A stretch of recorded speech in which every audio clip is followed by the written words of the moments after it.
Sport Express suit à l'instant. Restez là.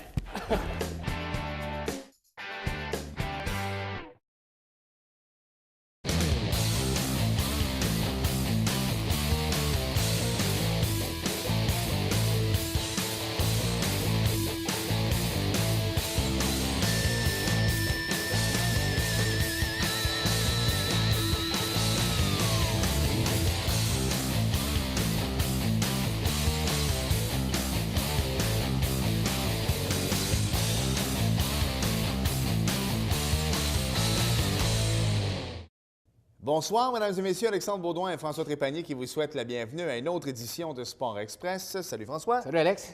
François, je déteste lorsqu'on commence à tourner l'émission et qu'il fait noir Ouais, là, à 16h30. tu as été affecté par le changement d'heure, toi? Je peux te dire une chose, par exemple. Le Canadien jouait dimanche soir Hi, ça a paru, hein? et à 9h15, je cognais des clous parce qu'en réalité, la veille, on était à 10h15. T'es-tu sûr que c'était pour le changement d'heure que tu cognais des clous? Oui, le Canadien était pourri, mais je commençais à être fatigué, honnêtement. Ouais. Mais non, ça va. Une nuit de sommeil et puis c'est fait. Et voilà. Et tu sais, François, en préparant l'émission de cette semaine, on s'est dit, c'est fou, mais on va réellement ratisser large cette semaine. Ouais.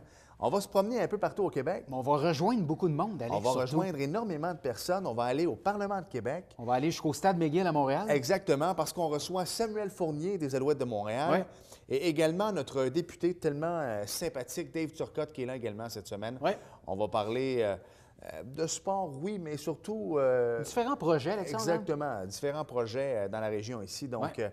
très belle émission. Et puis, en parlant de football, François, il faut absolument parler des Géants de Saint-Jean parce que le bol d'or, ça s'en vient. Mais avant, pour s'y rendre, il faut absolument remporter le match d'en fin de semaine. Gros match, Alexandre, ce samedi au Stade Alphonse-Desjardins à 19h, alors que Limoilou, avec une fiche de 8 victoires et 2 défaites, affronteront nos Géants, 8 victoires, 1 défaite, les deux meilleures équipes de la Ligue collégiale Division 2. Donc, c'est un rendez-vous ce samedi au Stade Alphonse-Desjardins de Saint-Jean. Exactement. Et les Huskies, bravo, qui, eux, vont être en finale le 22 novembre prochain. Oui. On aura l'occasion de vous en reparler. Mais pour tout de suite, François, on s'arrête 5 secondes et au retour... Parlons football. On va parler football avec le nouveau membre des Alouettes de Montréal, Samuel Fournier.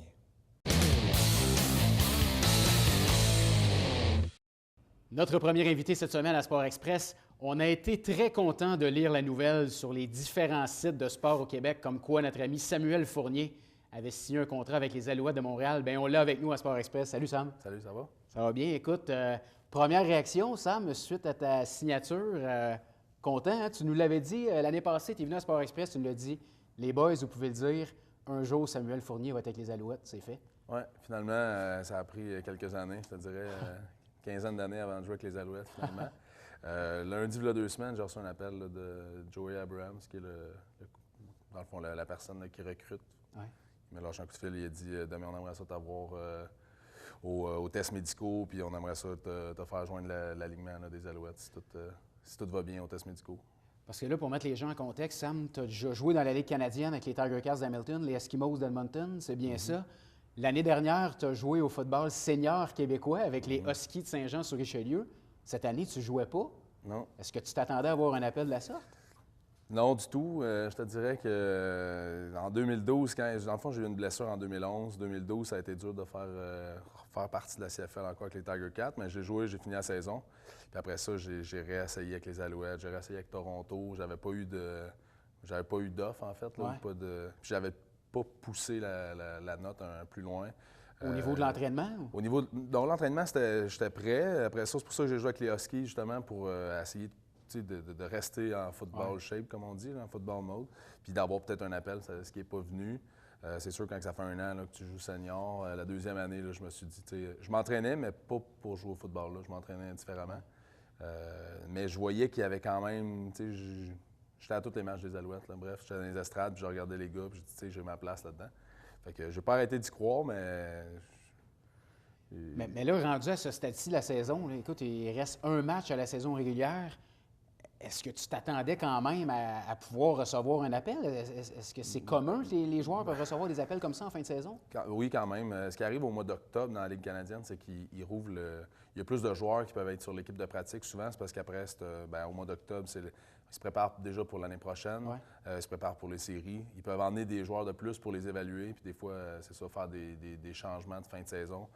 En fin d'année comme ça, les gars, ils ont joué 16-17 games, là, ils sont maganés. Il y a bien des gars qui ont... Ouais, c'est ça. Un Canadien dans la Ligue canadienne, c'est important. Puis là, c'était la raison de pourquoi ils m'ont appelé, en fait. J'étais un Canadien, ça arrive sud. Là, un Québécois, surtout. Un Québécois, aussi, surtout. J'étais à 15 minutes du stade. Fait que c'est facile de m'emmener dans l'équipe, de me faire pratiquer avec l'équipe, puis de voir si j'ai une place, là, même après 2 ans là-dedans. Là, malheureusement, tu n'as pas eu la chance de jouer la dernière partie. Il reste un match au calendrier régulier contre les Tiger Cats d'Hamilton, justement, ton ancienne équipe. Est-ce que, aujourd'hui, on est lundi, journée d'enregistrement, est-ce que tu peux nous confirmer que tu vas jouer le prochain match des Alouettes? J'aimerais ça te confirmer que je vais jouer le prochain match. C'est sûr que c'est ce que je veux. Tu n'as pas signé pour être sur l'équipe de pratique? Non, j'ai signé pour être sur l'équipe de pratique, mais j'ai signé pour percer l'alignement. Mon objectif ultime, c'est de percer l'alignement. Jouer à Hamilton, ils n'ont pas perdu une game dans leur nouveau stade. Moi, j'ai joué à Hamilton dans l'ancien stade. Puis aller revoir justement mes chums là, qui sont là-bas, c'est sûr que je veux faire partie du voyage. Puis les 2 dernières semaines, ça a super bien été. Là. Il y a beaucoup de stratégie derrière tout ça, là, ou pour le roster qu'on appelle. C'est pas moi qui dirige ça, mais ce que je peux faire, c'est de bien pratiquer sur le terrain puis de faire mes assignements. Là, puis, Parle-moi un petit peu de l'entraînement, justement. Tu nous as mentionné, tu es sur l'équipe d'entraînement des Alouettes. Ça veut dire que vous vous entraînez pas avec l'équipe ou vous entraînez contre l'équipe? Comment ça fonctionne, ces entraînements-là? Au football, l'équipe d'entraînement, il n'y a pas aucune différence. Tu as le même chandail, le même casque. C'est pas comme exemple, mettons, c'est pas les Bulldogs d'Hamilton avec le Canadien. Là. Tout le monde est dans la même équipe. C'est pas un club-école. Non, c'est ça. C'est vraiment, on est ensemble, on pratique tout le monde ensemble, sauf que souvent, l'équipe d'entraînement, ce qu'on fait, c'est qu'on va recréer les jeux de l'autre équipe. Fait que moi, je suis comme un gars je suis un gars versatile, fait qu'ils vont me faire les jeux de l'autre équipe. Par contre, depuis que je suis arrivé avec les Alouettes, c'est pas ça que je fais. Je fais plus, je prends des reps, dans le fond, comment tu appelles ça en français?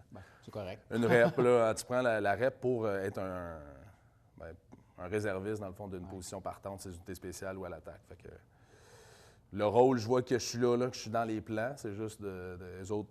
C'est leur business, c'est leur équipe. Fait que ça va être à eux autres de te fitter dans l'alignement lors du prochain match. Moi, ce que je peux faire, c'est de donner mon meilleur, mon 110 %. As-tu eu la chance d'évoluer, de rencontrer d'anciens joueurs? C'est que tu as déjà joué avec eux, que ce soit avec le Rouge et Or, l'Université Laval ou avec les Géants. Est-ce que tu avais joué avec Luc Brodeur-Jourdain? Parce que, écoute, vous êtes dans la même équipe maintenant. Oui, Luc, ça fait longtemps qu'on se suit, depuis 2003, en fait. J'ai joué avec Luc la première. Lui, c'était sa dernière année à Saint-Jean, moi, c'était ma première. Les Alouettes, dans le fond, la CFL, il y a beaucoup de joueurs qui jouent partout. Il y a des gars dans les Alouettes que j'ai joué avec à Edmonton, que j'ai joué avec à Hamilton, joué avec Universitaire, joué contre Universitaire. Fait que c'est pour vrai, il y a vraiment une belle gang. Là. Il y a beaucoup de joueurs que je connais. Le monde sont contents que je sois là. Un Québécois de plus, là, pour vrai. On a quand même une belle équipe de Québécois là, dans les Alouettes. Puis il y a surtout un bon vibe dans le vestiaire. Puis, tu sais, d'arriver comme ça en fin d'année, des fois, c'est plus touché, là. Dans le fond, t'arrives... C'est ce que je m'en allais te demander. Ça doit pas être évident, là. C'est pas évident, mais j'arrive dans un bon moment où, justement, il y a eu quelques blessés canadiens. J'arrive pour aider et non arriver pour voler la place d'un autre. Tu sais, c'est un mix, là. En fait, moi, je veux compétitionner, puis si j'ai la chance d'être partant ou de jouer, go, c'est ça que je veux, mais... J'arrive, puis les gars, tu sais, il y a une belle... Ça s'est bien fait, là. Il n'y a pas de temps de... D'animosité entre... Exact. Ouais. J'imagine que ça serait tout un feeling pour toi de retourner jouer à Hamilton, mais dans l'uniforme des Alouettes, étant donné que tu as déjà évolué pour les Tiger Cats. C'est sûr. J'ai des belles photos là, de moi en Tiger Cats à Montréal avec le saut des Tiger Cats. Puis faire l'inverse, ça serait le fun. C'est ma 3e équipe professionnelle que je joue pour. J'ai juste envie que ça continue longtemps. En fait, les Alouettes, ça m'a redonné cet hiver, puis l'année prochaine, je vais jouer encore au foot. C'est ça, J'avais arrêté d'y croire là, pendant 1 an et demi, là, mais là, j'y crois. Là. C'est pas juste, OK, je signe pour le reste de la saison, les séries, puis je prends ma retraite l'an prochain. Là. Je pensais ça. Je pensais ça avant qu'il m'appelle. Ouais. OK. Puis là, Sam Fournier est très motivé. Ah ouais, là, ça fait 2 ans que je joue pas, puis je suis capable de compétitionner avec des gars qui s'entraînent pendant... Fait que je veux dire, je vais m'entraîner, puis je vais setter la barre encore plus haute. Comment ça fonctionne, Sam, une semaine d'entraînement comme ça quand tu es avec une équipe de la Ligue canadienne? Est-ce qu'il y a beaucoup de gymnase, beaucoup de terrain? Je te dirais qu'à ce temps-ci de l'année, c'est du maintien, là, pas de gym tant que ça. Les gars sont fatigués, là. C'est une grosse saison. Puis on rentre dans les playoffs parce que ça va cogner encore plus. Fait que, comment que ça fonctionne? Il y a toujours le match, puis il y a 4 pratiques avant. Fait que, bref, 4 journées ou de préparation où tu apprends les jeux, tu apprends ce que tu veux faire, tu installes les jeux pour te préparer à la rencontre. Puis ça ressemble pas mal tout le temps à ça. Le jour avant le match, c'est le travel day qu'on dit. Là. On prend l'avion, on va à l'équipe. Ou tu te prépares chez vous. Là, mais... Fait que là, toi, tu es un étudiant, un modèle qui a des devoirs à faire. Tu dois évaluer les livres de jeu, j'imagine, étudier ça. Bien, moi, je suis arrivé, j'étais en mode rattrapage. Là. Les gars, ils connaissent les jeux, ils ont pratiqué toute l'année. Moi, dans le fond, je suis arrivé la semaine dernière, l'autre d'avant. J'arrive plus tôt, je pars plus tard. Okay. Je suis le premier arrivé dans le stade, je suis le dernier sorti parce que j'ai de la physio. Je veux dire, je prends des mains contrastes. Pour moi, c'est tout il faut que je m'acclimate. J'avais ma job de TELUS à vendre des téléphones, de représentant à joueur des Alouettes. Il faut que je cogne comme les gars. Faut que, c'est beaucoup d'acclimatage. S'acclimater. S'acclimater à ça.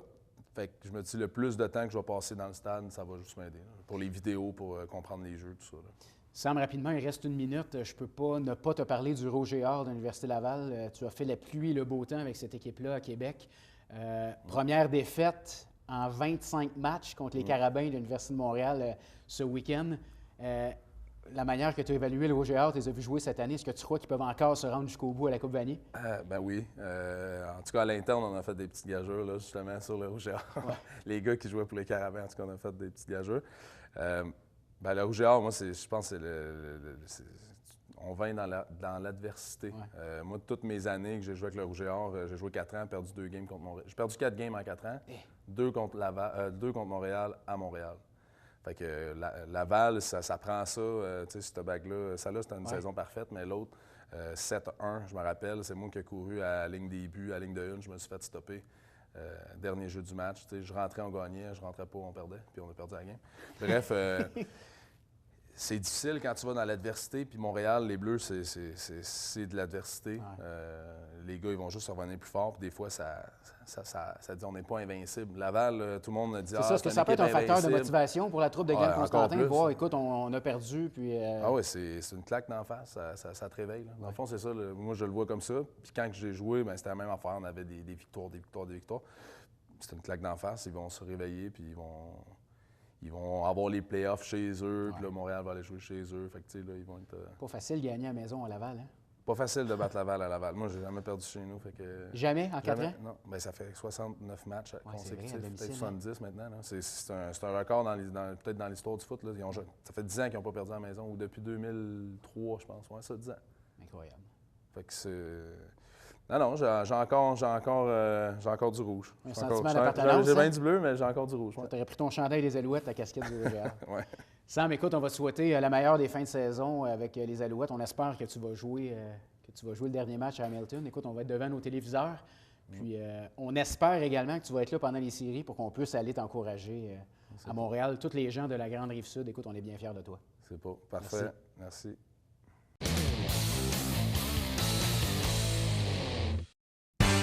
Dimanche, 9h30, Télébingo, on vous attend.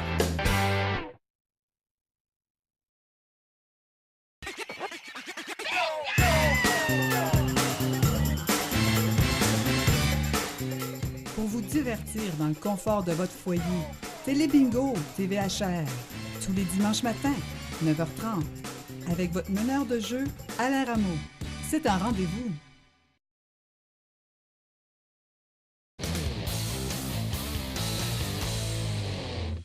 Nous sommes de retour à Sport Express et nous, ici, on le reçoit à peu près une fois par année pour parler de sport, parler de loisirs.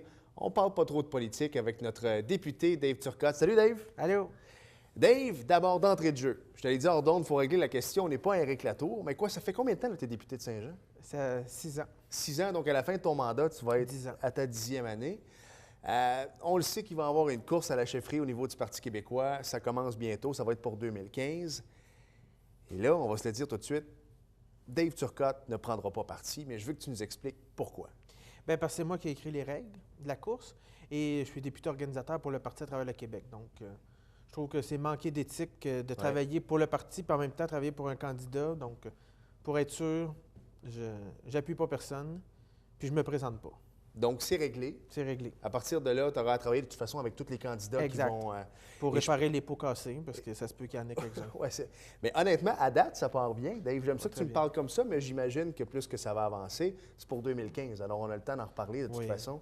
Mais quoi qu'il en soit, on risque d'entendre parler du PQ pas mal. Tu étais au Gala de la Disque également. Tu as aimé ça? Oui, ma première expérience assis dans la salle. Oui. Puis c'est tout un monde là, de voir les... On sait pas ça, là, mais quand les gens vont sur la scène pour aller chercher leur prix, il y a des figurants qui viennent Oui, s'asseoir, tout ça. définitivement. Oui. Mais moi, j'étais assis à côté de toute la gang qui ont gagné là, avec... voyons comment ça s'appelle, dans la complainte de Sainte-Catherine. Oui, de exactement. la Maine. Oui, oui. Il était, je pense, une vingtaine. Là, fait que d'un coup, il part les 20 figurants qui arrivent d'un... Ça fait tout un... En tout cas, je sais pas si j'ai révélé un secret, là, mais Non, ils m'inviteront plus l'année aux prochaine, Oscars, peut-être. aux Oscars, c'est la même chose. Alors, oui, définitivement. J'ai accompagné Angelina Jolie, moi, alors je sais de quoi tu parles. Non, c'est pas vrai. Donc, ça a baissé la moyenne d'âge alentour de moi d'un coup. là. Oui, c'est ça. Exactement. Dave, je veux qu'on parle un peu de ce qui se passe dans la région de Saint-Jean parce qu'il y a de belles choses qui s'en viennent bientôt. D'abord, à Saint-Luc, il y a un beau complexe également. Ça fait longtemps qu'on en parle. Et là, les gens sur la 35, on le voit, c'est presque terminé. Pour la gymnastique, pour le judo, vraiment un beau complexe sportif qui s'ajoute avec le complexe de soccer juste Ouais. à côté. Il va y avoir des terrains aussi de soccer extérieurs qui vont s'ajouter là. Donc, c'est vraiment très intéressant. Puis avec quand la passerelle va être faite au-dessus de l'autoroute 35, fait que tous les deux Saint-Luc vont pouvoir en bénéficier plus facilement. On a le stade de soccer-football au Cégep qui a été construit dernièrement, le gymnase aussi à Saint-Blaise. Ça faisait un bout qu'il n'y avait pas eu de nouvelles infrastructures sportives à Saint-Jean. Définitivement. Et moi, j'ai travaillé beaucoup avec le gouvernement du Québec pour avoir des subventions. Fait que tout ça, c'est avec des subventions du gouvernement qu'on a pu les faire. C'est sûr que la Ville a mis de l'argent aussi, parce que la Ville a fait aussi la glace de plus à Iberville. Donc, il y a eu des investissements de la Ville, mais disons que le bout que j'ai été au gouvernement, puis même un peu avant d'être au gouvernement, à l'opposition, comme quoi qu'un député d'opposition et un député du gouvernement, ça peut travailler quand même pour son monde. Bien, c'était la question que j'avais pour toi, Dave, parce qu'on va se le dire, tu as été quoi, un an et demi à peu près au pouvoir durant tes 6 ans comme député du Parti québécois. Tu avais des choses quand même en branle. Mais l'avantage qu'on a ici, nous, à Saint-Jean, c'est que tu es là depuis 6 ans. À la fin de ton mandat, tu vas être là depuis 10 ans. Le PQ est bien installé dans Saint-Jean-sur-Richelieu également. Est-ce que tu as quand même une bonne collaboration du gouvernement? Moi, au-delà de la partisanerie, je ne veux pas qu'on parle des coupures et tout ça, mais tu te dois quand même d'avoir de bonnes relations avec le gouvernement libéral si tu veux avoir des subventions ici. Tout à fait. Puis ça ne veut pas dire qu'il faut se taire, puis il faut tout dire pareil. Non, c'est ça, veut exactement. pas dire- Oui, définitivement. Et des fois, on se brasse un peu, là. On se dit nos quatre vérités, mais à période de questions, puis ailleurs, on est capable de poser des questions. Mais en dehors de ça, moi, là maintenant, c'est M. Bolduc qui est le ministre du Loisir et du Sport. Même si c'est mon vis-à-vis, mon critique pour des dossiers d'alphabétisation, de formation professionnelle, je le brasse, tout ça, mais après ça, on est capable de s'asseoir ensemble et de dire, bien, il y a tel projet dans Saint-Jean, est-ce que tu peux m'aider? D'ailleurs, il y a des projets qui ont vu le jour à Saint-Jean parce que j'ai demandé des budgets discrétionnaires à des ministres. Puis encore récemment, j'en ai reçu de budgets libéraux. Donc, il faut faire la part des choses dans tout ça. Puis l'objectif qu'on a, qu'on soit ministre libéral ou député du Parti québécois ici, il faut travailler pour les gens de Saint-Jean. Puis le sport, les loisirs, moi, je pense que c'était vraiment un grand besoin. On avait besoin d'infrastructures sportives. Puis je sais qu'il y en a d'autres besoins aussi. Régulièrement, des jeunes qui m'écrivent sur Facebook. On aimerait savoir un skatepark, on aimerait savoir des terrains de soccer, on aimerait savoir des terrains pour le curling. Oui, c'est vrai que c'est un sport en pleine expansion. As-tu déjà essayé ça? Oui, C'est à la quelque, colle. c'est quelque chose, Oui. hein? Ça a l'air de rien comme ça à la télévision. Non, mais, non, ça a l'air de rien, mais ça ne l'est pas. C'est quelque définitivement. chose, là. Oui. Surtout quand tu te mets à glisser avec... Non, oui, c'est ça. Passer le balai à la maison, c'est pas pire, mais ça glace, c'est une autre affaire. Ah non, c'est ça. Donc, c'est tous des besoins que les gens ont. Puis moi, je suis d'accord avec ça. Parce que ça développe des saines habitudes de vie. Mais des fois, il y a des infrastructures qui ne demandent pas beaucoup d'argent. La marche rapide, c'est de plus en plus... il y a un commerce, d'ailleurs, là, les coureurs là, sur le boulevard Séminaire, j'ai assisté à l'inauguration. Bon, mais ça ne prend pas des grandes infrastructures, mais des fois, c'est juste la sécurité des pistes, puis tout ça. Le vélo, le cyclisme, ça, beaucoup de demandes pour avoir plus de pistes cyclables ici dans la région. Puis la passerelle au-dessus de la tour 35 va être un bon atout pour nos jeunes, pour la sécurité, puis pour les cyclistes, parce que passer au-dessus de la tour 35, c'est très dangereux. Oui, définitivement. Puis tu sais, on l'a toujours dit, Dave, si on peut avoir des infrastructures pour nos jeunes, bien, moi, j'ai rien contre aller prendre un café au Tim Hortons, mais quand on traîne au Tim Hortons à 10 h le soir tout le temps parce qu'on n'a rien à faire, c'est peut-être là des fois que les gens s'en vont plus du côté sombre de la chose. Donc, si on peut les amener dans des intérêts qui vont les accrocher, on va les sortir de la rue tout simplement. Tout à fait. Le sport, les loisirs, c'est beaucoup des activités qui aident nos jeunes. Puis, bon, le théâtre puis bien d'autres choses aussi, là, je suis tout d'accord avec ça. Mais le sport, souvent, ça prend... Ça coûte cher aussi. Tu sais, pour des parents, envoyer leurs jeunes au hockey, c'est des milliers de dollars. Il faut les lever la fin de semaine, le matin, de bonne heure, puis tout ça. Le soccer, peut-être, coûte un peu moins cher, mais quand même, ça prend des énergies. Puis pour les parents, beaucoup. Fait que c'est pour ça que moi, je me dis, le bout que je peux faire pour aider nos familles, aider nos jeunes, d'amener des infrastructures sportives. Aussi, avec mon budget de député, j'aide beaucoup d'équipes sportives de la région, comme le soccer même, le soccer préscolaire des enfants, là, des petits bouts là, de 3-4 ans là, des fois, ils ont de la misère même à marcher, puis ils commencent à jouer au soccer. Tout ça. Mais juste de pouvoir s'initier. Définitivement. Un coup que l'habitude est prise, après ça, on l'a Oui, pour la vie, définitivement. Il faut que les parents, d'abord, nous, c'est pas ton enfant de 3 ans qui va dire « je joue au soccer ». Des fois, il faut que tu l'amènes à faire ce sport-là. Sauf qu'encore là, tu l'as dit, si tu as de bonnes infrastructures, ça va permettre à ton enfant de poursuivre. Dave, en terminant, il y a un événement qui s'en vient très, très bientôt. C'est le bol d'or du côté de Saint-Jean-sur-Richelieu. Ça aussi, tu es un grand artisan du stade Desjardins ici à Saint-Jean-sur-Richelieu. Parle-moi un peu de ta fierté de tout ça. Bien, si je n'avais pas été là puis je n'avais pas intervenu avec les gens de la ville à l'époque, là, on ne l'aurait pas eu, le stade. Non, moi, je te donne le crédit à 100 parce que l'argent était pris ailleurs. Oui. Mais moi, les géants, là, écoute, c'est mon cégep, j'ai étudié là, puis je ne sais pas pourquoi, mais le football, j'adore le football. Je comprends pas encore toutes les règles. Là. Il essaie de m'expliquer à chaque fois, mais ça s'en vient. Là, mais c'est assez... diverge, Dave. Oui, ça, j'ai compris ça, ce bout-là. J'ai compris ça. Mais même si on ne comprend pas les règles, là, assister à un match de football des géants, c'est quelque chose. Définitivement. Puis à chaque année, je commandite un match, j'invite une trentaine de personnes, de mes amis, ma famille, mon monde. Là. Puis à chaque année, j'initie du nouveau monde à ce sport-là. Puis ils sont bons, là, nos jeunes. Là, puis moi, je suis fier des gens, des joueurs de Saint-Jean. Puis j'espère qu'ils vont réussir à se rendre en finale pour le bol d'or. En tout cas, finale s'en vient. On va leur souhaiter la meilleure des chances. Puis on va se faire un brin de jasette peut-être de 2 minutes parce que Sport Express, on va être là pour la fin de semaine du bol d'or, c'est sûr. On ne peut pas passer à Puis là, c'est à Saint-Jean. Oui, c'est à Saint-Jean en plus de ça. Donc, exactement. L'année passée, c'était à Chicoutimi. J'ai été là au gros froid. Fait que là, il va peut-être faire froid, mais on va chez nous. Exactement. On va sortir le chocolat chaud. Dave, en terminant, je ne peux pas passer à côté des tristes événements de la semaine dernière. Ça a été quand même le Canada qui a été touché, mais en même temps, c'est la démocratie aussi. En tant que député au Québec, comment tu t'es senti, toi, personnellement, là-dedans? Bien, c'est sûr que les deux événements nous interpellent parce que ceux de Saint-Jean, ça nous interpelle parce que c'est chez nous. Mais l'autre, c'est le Parlement. Puis l'autre, c'est le Parlement. Fait que c'est sûr que, puis nous, on avait eu Denis Lortie, j'étais pas au Parlement à ce moment-là, mais c'est sûr que ça l'a, il faut se questionner. Mais il ne faut jamais accepter de se taire puis que la démocratie soit entachée par ça. Il faut se tenir debout, puis il faut se serrer les coudes puis faire en sorte qu'on reste un pays démocratique puis qu'on puisse, malgré tout, avoir des débats serein, qu'on ne soit pas toujours d'accord, mais qu'on ait des débats sereins. Mais la violence, c'est jamais ne doit pas être tolérée, sous quelque forme que ce soit. 100% raison. Dave, merci beaucoup. Merci de ton implication encore une fois. Bonne fin d'année, ça se termine très bientôt. Bonne course à la chefferie également, tu vas avoir beaucoup de travail. Je suis convaincu que tu vas continuer à sillonner le Québec également avec la jeunesse, jeunesse du Parti québécois. Donc bravo pour ton engagement, puis au plaisir. Merci.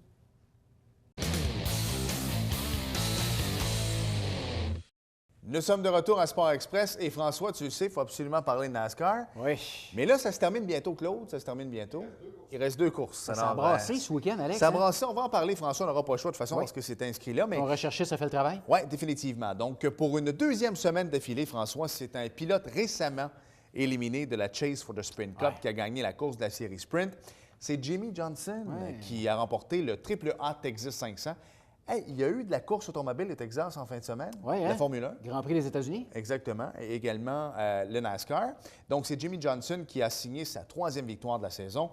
Et écoute, positionné en tête, François, à la dernière relance, Johnson a conservé sa position pour remporter sa 4e victoire de la saison. Chapeau. Pourquoi j'ai dit 3e il y a 3 secondes, puis que là, c'est sa 4e? C'est ça, c'était la 4e. OK, c'est sa 4e et sa 3e victoire de suite, François. Tu vois à quel point il faut lire avant, mais moi, c'est un challenge pour moi de réciter le NASCAR à la fin de chaque émission. Donc, il a devancé Kevin Harvick et Brad Keselowski, qui est bien connu dans sa famille, François. Mais attention, là, il ne s'est pas fait d'amis, mais pas du tout en fin de semaine. Il est rendu bien connu tout court. Oui, bien connu dans la série NASCAR. Et les gens qui ont écouté les magazines sportifs en fin de semaine ont dû voir l'altercation. Je ne sais pas si on va voir des images pendant que... probablement avec Jeff Gordon. On a demandé des images à NASCAR, François, et on vous les présente présentement. Et lors de l'épreuve, il a bousculé lors du dernier tour Jeff Gordon et également Kevin Harvick. Et là, ça a brassé pas à peu près. Et Gordon a d'ailleurs signifié, c'est ça qu'on voit sur les images, son mécontentement à l'endroit de Keselowski après la course. Parce que là, on voit tous les membres du paddock aussi qui s'en sont mêlés, Oui, là, c'est les ça, mécaniciens. exactement. Oui, définitivement. Ça se demandait si c'était pas un peu la WWE. Oui. Si c'était pas arrangé avec le gars des vues, mais Claude dit que non. Non, je pense pas. Hein? Et la table est mise pour les 2 dernières courses, François. Et attention, le classement des pilotes. Joey Logano est en tête à égalité avec Denny Hamlin. Ryan Newman est 3e, mais seulement 2 points derrière. Jeff Gordon est 4e. C'est serré, Matt Kenseth est 5e, très, très serré, François. Carl Edwards est 6e. Mais attention, Brad Keselowski est encore là, lui, il est 7e. Toujours en course. C'est pour ça que lui, il fait les autotamponneuses comme à la ronde. Voilà. Et Kevin Harvick est 8e. Et la prochaine course, ce sera dimanche, le 9 novembre à 15h. Bon, c'est quoi le nom? C'est le Quicken Loan Race for Heroes 500 en direct du Phoenix International Raceway à Phoenix, en Arizona. J'ai l'impression que ça a rapport avec les vétérans, probablement, parce qu'on sait que c'est le jour du souvenir, le 11 novembre prochain. Achetez votre coquelicot, ça vaut la peine. Il ne faut pas oublier nos vétérans. On les remercie d'ailleurs pour les sacrifices au combat, François. Et je me demandais, ça, je disais à Marie-André, où sont les coquelicots? Mais j'ai pu acheter le mien en fin de semaine. On a un beau petit coquelicot avec nous en Oui, studio on a ce de la soir, grande Alexandre. visite. Victoria vient me retrouver ici. Victoria, ma plus vieille, 5 ans, qui est venue voir l'émission en papa. Ben Viens-tu t'asseoir un petit peu ici? Hop. Est-ce que tu dis bonjour? Bonjour. À la caméra. Victoria a 5 ans. Elle est timide un peu, pourtant elle est loin d'être Elle est timide hors belle. caméra. Elle est belle. Merci. Tu es belle comme ton papa ou comme ta maman? sportexpress@tvhr9.com. Et on attend de vos nouvelles si vous voulez passer à l'émission. Papa, oui, c'est ça, exactement. Elle est belle comme son papa vient de dire. Merci François. Merci Alex. Merci à vous d'avoir été là et on se reparle la semaine prochaine. Salut. Bye bye.